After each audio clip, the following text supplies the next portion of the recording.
Karumal-dumal na sinapit ng 8 taong gulang na babae sa Bayambang, Pangasinan. Matapos kasing halayin, pinatay siya at itinapon basta sa tampakan ng basura. Saksi si Jet Arceliana ng GMA Dagupan.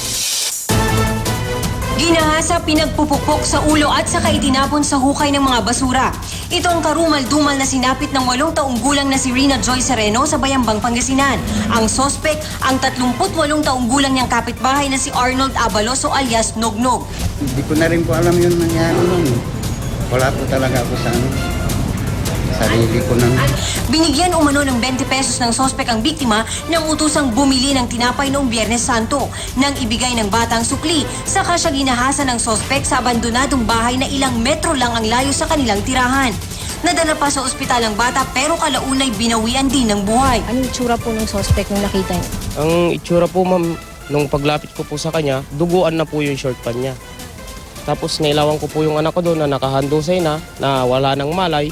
May damit pa po siya, duguan, tapos wala na pong pang-ibaba. Natagpuan sa pinangyarihan ng krimen ang kahoy, mga damit at tsinelas ng biktima at sospek. Isinailalim na sa DNA test ang mga nakuhang blood sample ng otoridad. May na-file na kaming kaso since na according to mainly ang yung witness niya, yung kanyang tatay.